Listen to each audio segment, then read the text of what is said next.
This is Sneaker Gearz. My name is Levi, and welcome to week 7 of running Gearz. And if you are a new runner or you're looking to lose a little bit of weight and you're just starting and you're not an elite athlete, this channel is for you, and hopefully you can enjoy the progress I'm making and I can help you out. With all that said, this was a good week, and we had a lot of shoes, and this is what happens when a sneakerhead starts running. Let's jump right in.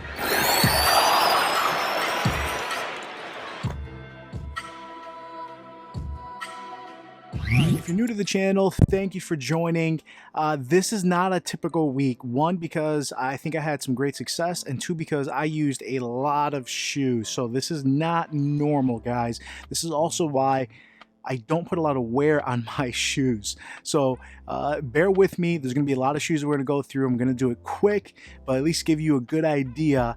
And I'm looking forward to your input on this. All right, my first run of the week was at the track where I was doing about 200-meter repeats, and usually I try to do my speed day or speed work first day, and I did that in the New Balance Rebel. This thing is always surprising how comfortable it is, using New Balance fuel cell cushioning, which is a little bit softer than most of the stuff I was running in. Very squishy, has a nice impact protection. I'm really looking forward to getting the big brother of this, and that's the Fuel Cell TC from New Balance, and that's with the carbon fiber plate. Has more cushion, but has a full plate. This one, I don't know if you could see it right here, actually has kind of a TPU plate in there that helps with the propulsion just a little bit. But by and large, super comfortable shoe.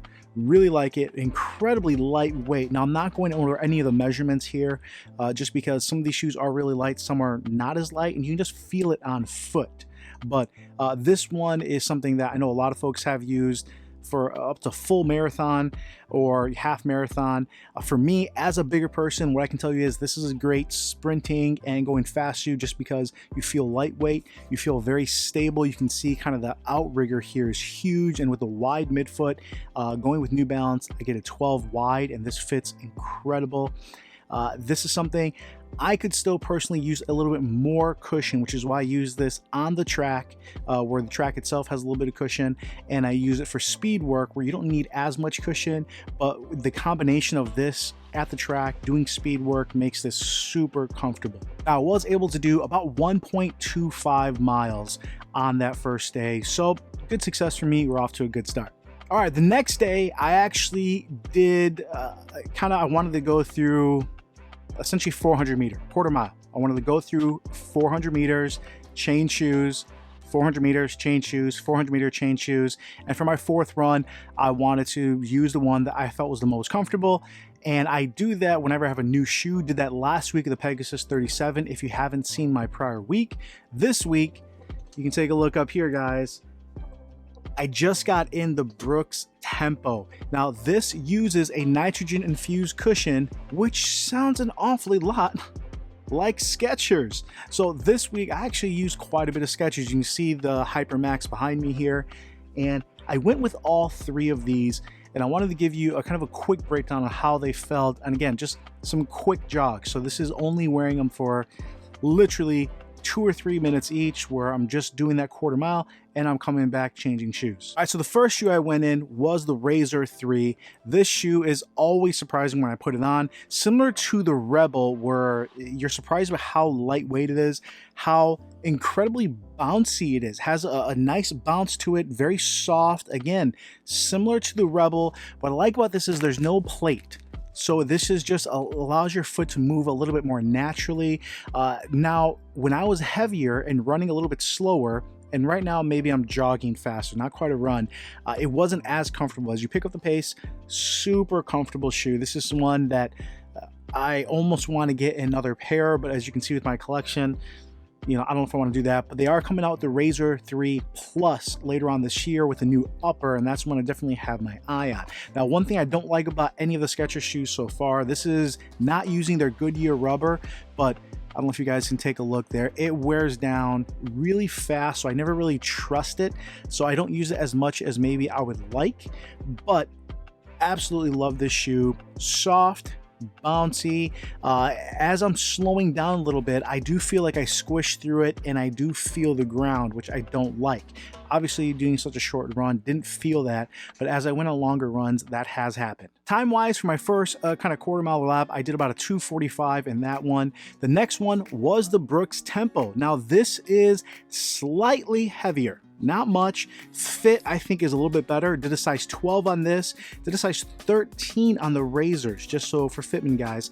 We do have a wide foot, and this is just accommodating, breathable.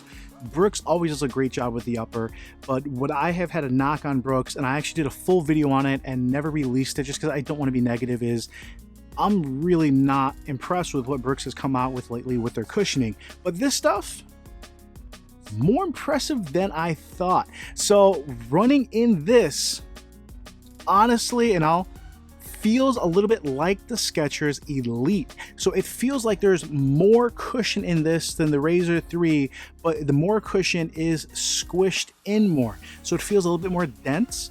It feels like it's absorbing the impact a little better, but you're not getting that squishiness because there's just more stuff in it, as well as you're not getting as much bounce, but it's still just a little bit of pop. So it was very enjoyable. Now, one thing I do really like about it is they have a ton of rubber coverage. I feel a lot more confident running in this and putting miles in this because I know it's gonna just wear really well. Now, the foam, and I don't know if we'll get a close-up here, it does look a little bit styrofoam-like, just like the Razor 3, so obviously a lot of similarities. This is using their DNA Flash, which is so good on their Elite version, which they initially sold very quickly at $250. They literally took it off the market quickly, a week, 2 weeks, and the new Elite 2, or a Hyperion Elite, this is a Hyperion Tempo, is going to be using this cushion with more of it, as well as with that carbon fiber plate. So it tells you how good this cushion was, and that even their athletes preferred it. So shockingly good. Love the fit.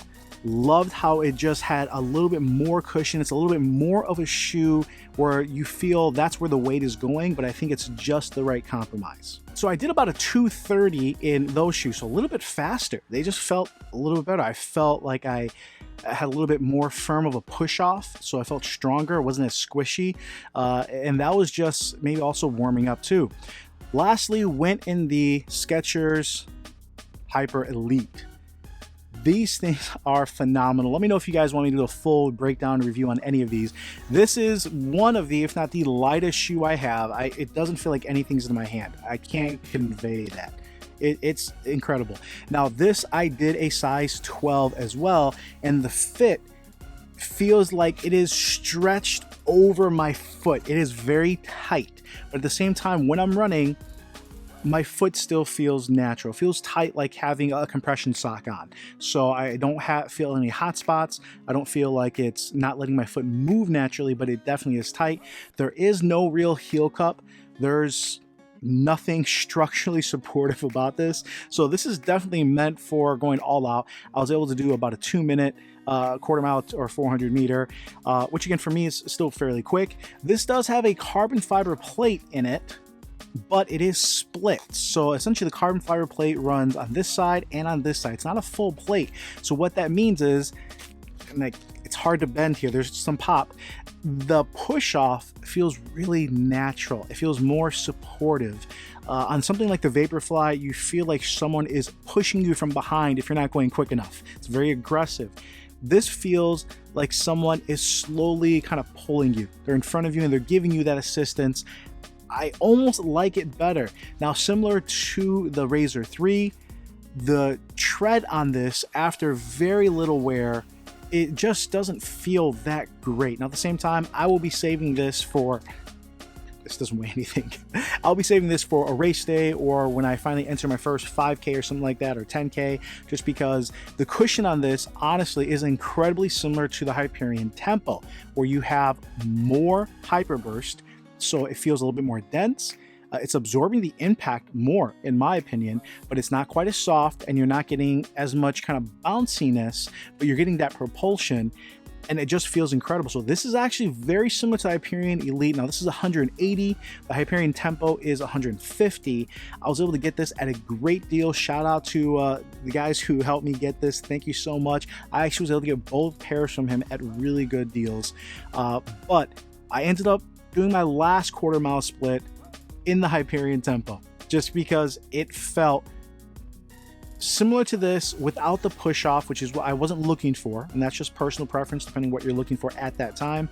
I was getting the cushion and I'm getting more traction because I feel like this is not going to last that long, so I just felt better wearing that. And then the fit on that just feels a lot more comfortable, a lot more supportive than something that is very race specific. All right, so for my third run of the week, I wanted to do kind of a full mile, which I ended up, and I'm getting more comfortable with this, where I'm able to do a half mile pretty comfortably, maybe a little over, still walking a little bit, then keep going. So my goal was to do that full mile, and I wanted to get 2 miles in.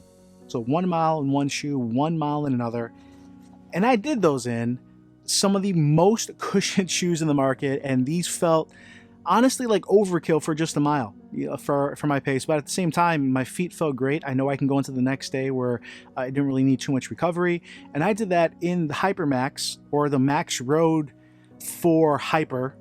They need to work on their names, and the Infinity React. So first shoe was in this guy, and honestly, first time running in it, 2 things you want to notice. One, the insole is meant to be taken out, where this does have a full insole inside of it practically.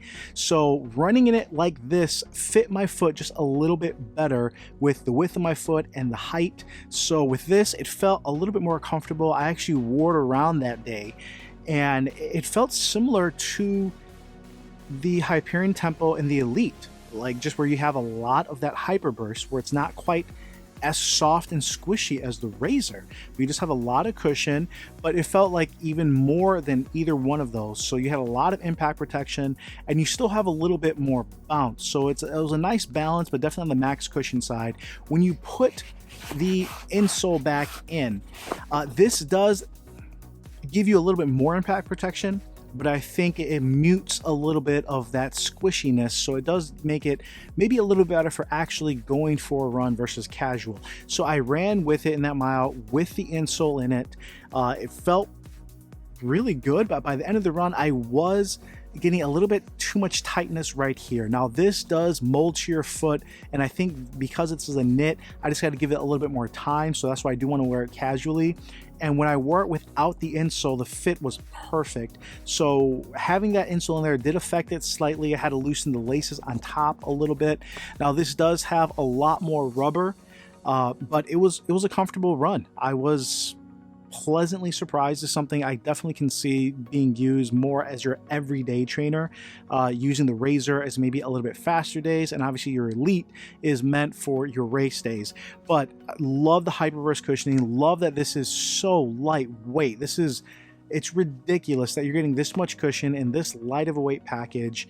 Now they do have a Max Road 4 Plus coming out that is using more of a traditional upper that should have a better fit for most people, but honestly this upper fit my foot pretty well. Based on other reviewers who had a lot of issues with the upper, with either hot spots or not having breathability, their foot got hot, I would probably tell people to wait on the new version, as that's going to fit a lot more people better. But as far as the midsole, if you guys haven't tried Skechers, you got to jump on board. So I switched shoes for the second mile, and it wasn't because I needed to. I probably could have finished that in the Hypermax, but I maybe would have taken out the insole.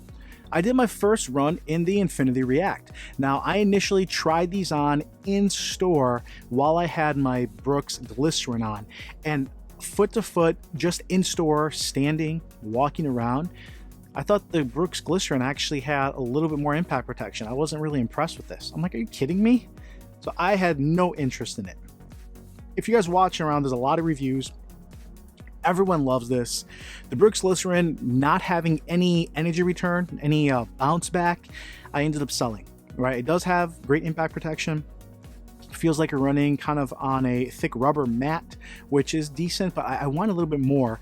And honestly, I'm like, you know what, this was similar to it. Let me try it. I was able to get this on eBay. I had got a size 12.5, and maybe I could have done a 12, but because of the width of my foot and the midfoot here, the 12.5 works. I was able to get locked in feel. As far as the heel slippage people talk about, maybe I have that a little bit, but I'm not as sensitive to it. I don't really care too much about the heel slippage. So although I had maybe a little bit of room in the toes, my foot did not move at all. So fit wise, I was fine. But I would say generally go true to size. Even for wide footage, you're going to be just fine. Now, how do these feel actually running? Not in store. Shockingly good. I told you guys last week, if you follow that video, I ran in the Epic Reacts because I knew these were coming in. I wanted to get a feel for it. This has probably 30% or so more cushion, and I felt it. I felt after the end of the mile, I didn't feel the road in the balls of my feet. And usually towards the end of a jog, end of a run, if it's not enough cushion, the balls of my feet kind of feel the road and it kind of hurts a little bit. Didn't feel anything. Plenty of cushion. Also, this had a rocker effect similar to what we got from the Asics Glide Ride or to the Hoka. Now, it's less aggressive than the Glide Ride, but it's more aggressive than the Hoka, which means it just kind of helps you get off to your next step. It was very smooth. I was shocked how much I like this shoe. This is something maybe I do want to wear more. Now, compared to this, it does feel heavier. It feels heavier in foot, feels heavier in hand. It's not a heavy shoe, but it is a little more substantial. So I definitely want to put more miles in this one. This was a keeper. So between this week, all the shoes I ran in, the most surprising was this, as well as the Hyperion Tempo. So if you're following along, I've had 3 runs and 4.25 miles. This was my 4th run, and I wanted to go for a 2-mile run where I felt like I was going to do I wanted to do some long stretches, and then I wanted to do some sprints in the end. I don't know if that's called a fartlek because I'm not doing enough to do lengthwise. I think fartlek is more kind of having a mile at tempo pace and then slowing down for 2 miles. Please correct me if I'm wrong there. But anyway, because I wasn't sure what I was doing, and you guys, if you're watching any reviews, the Pegasus 37 is something you could do almost anything in.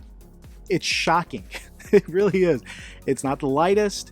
It's not technically heavy either.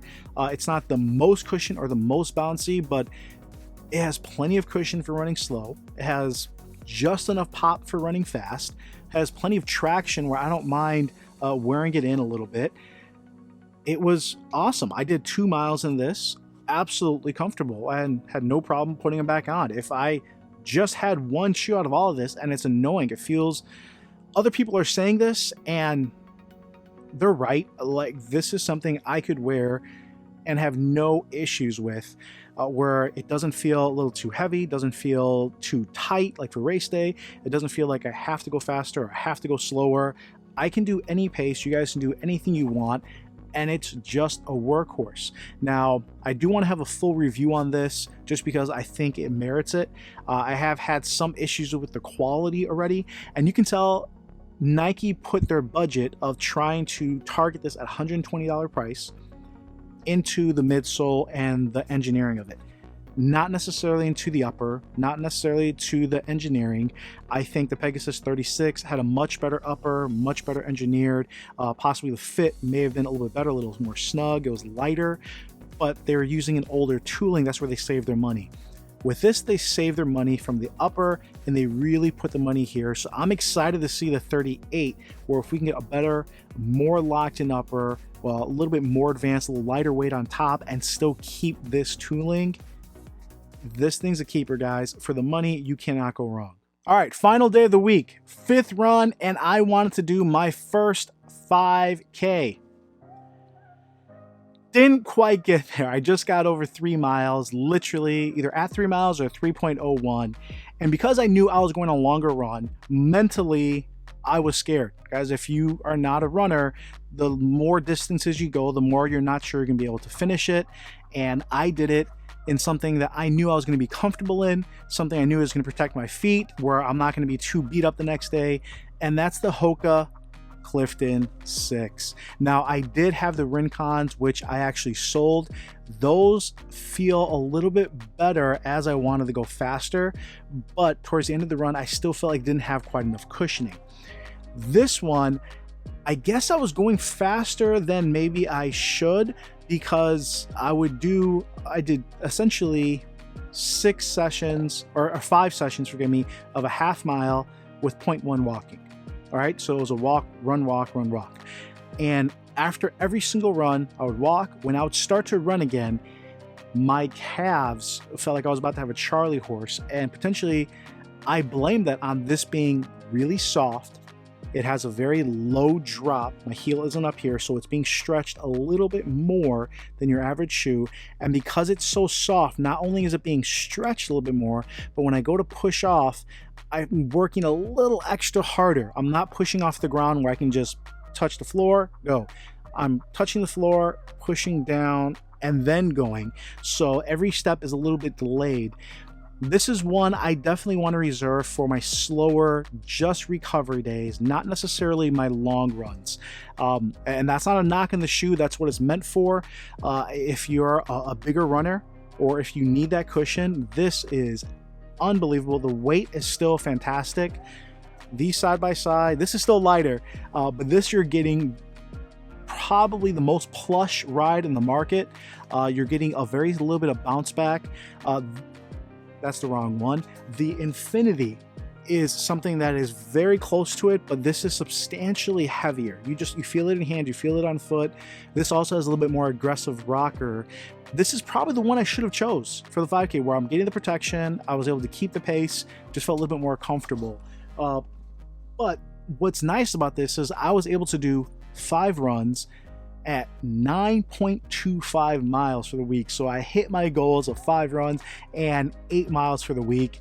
And also I have that confidence knowing, all right, I can do 3 miles. All right, let's kick it up. Let's do that 3.2, 3.3, 3.5. Let's work our way up where mentally I'm more comfortable, where I know I can do half a mile. Let's do a mile straight. Let's knock out 2 miles, 3 miles, do longer runs.